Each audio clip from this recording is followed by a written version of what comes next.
Well, it's the last day of school here at the legislature. These big marble halls at Queen's Park will soon be empty, and that's because MPPs are taking off a week early for their long Christmas break. It's probably not a minute too soon for the Ford government. It's been dealing with all sorts of controversy.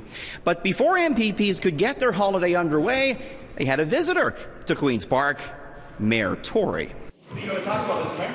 It was the mayor's first meeting with Premier Ford since Toronto's municipal election, and there was lots to talk about. Are you worried about the Premier blowing up waterfront Toronto, Mr. Mayor? Everything from the future of Ontario Place to the uploading of the subway to the possibility of sweeping changes to waterfront Toronto. We're going to do the right thing for the people.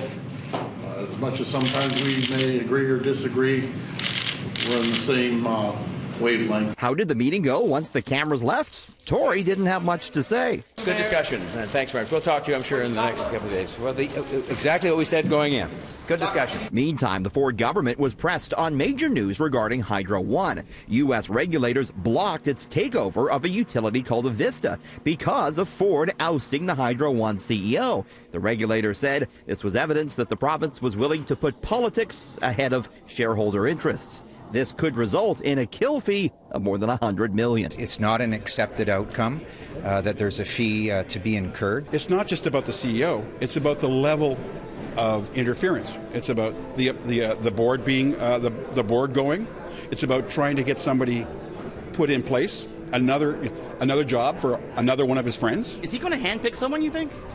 100%. Does the Premier have a preferred candidate for Hydro One CEO? We've left that decision in the hands of a renewed leadership. Well, Doug Ford's first session at the legislature has been marked with terrible decorum, big fights in the House. It's been way worse than what we saw with Premier McGuinty, way worse than what we saw with, well, maybe not quite as bad as the Harris years, but it's been bad. In fact, just the other day, we think an F-bomb was lobbed across the aisle. Discrimination and the outright promotion of hate. This Sunday... It seems like the discourse is getting worse. Did you hear a government minister lob the F-bomb across the aisle the other day? Here? Yes. No, absolutely not. No, I don't even know what you're talking about. We heard what we thought was an F-bomb lobbed across the aisle the other day. How did you feel it went? I'm not aware of that happening, but look, it's been a long session. I'm going to call on all MPPs from all parties to come back in the next sitting in the new year and to treat this House with respect. MPPs are on their Christmas break for 2 whole months. The legislature won't be back in session until after the Family Day long weekend, though I'm told to expect lots of announcements from the Premier between now and then. Richard Southern, City News.